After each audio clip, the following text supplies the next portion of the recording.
basically the problem is even if you live near a makerspace or you happen to have a laser cutter, there is still a lot that goes into doing a project that's kind of on the front end that sometimes you just do not feel like doing, like sourcing parts or cutting something out on a laser cutter, making a CAD file, all these things that go into sometimes making a project that can be really annoying when sometimes you just want to build.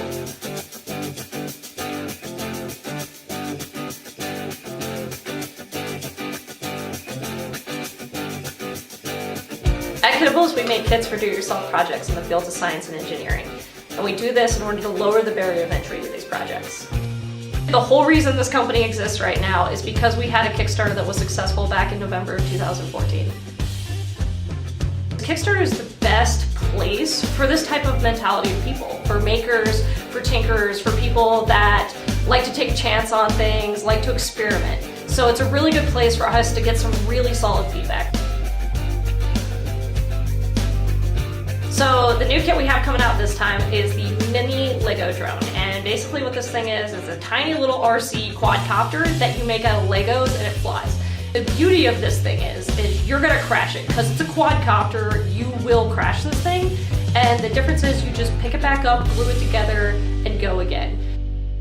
We got a special thing going on this time where we're part of the Make 100 campaign for Kickstarter, where we have a Roar tier where there's a limited edition 100 metallic mini Lego drones. We will not offer this on our website or at Amazon or any other point in our life cycle. These are really cool shiny Legos. We also have one tier where you can just buy the normal Lego drone in an assortment of colors. We have a tier where you can actually donate a drone to a local STEM initiative. And we have another reward if you're not about drones but you're about Kitables. We have what we call the Wigglebot, which is this little thing. It's a motor, it's a battery, it's some Sugru, a Lego, and you kind of make this thing that just like bounces around your table. Super simple, really easy project for someone that's just getting into it, and it's kind of fun.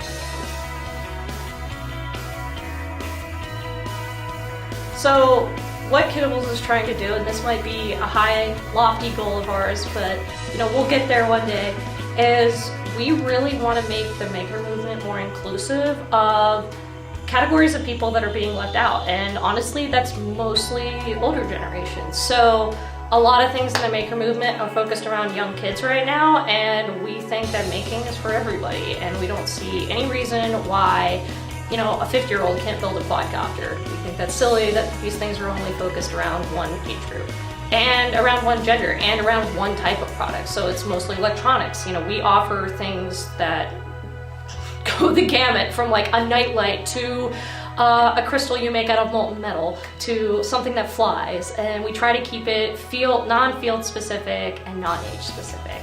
And the whole idea is that we build a community that is innovative, that believes in making, that touching things with their hands. We live in an increasingly digital society, and although that's really cool and it helps us out in a lot of ways, it's made us lose touch a little bit about where our products come from, what actually goes into making any of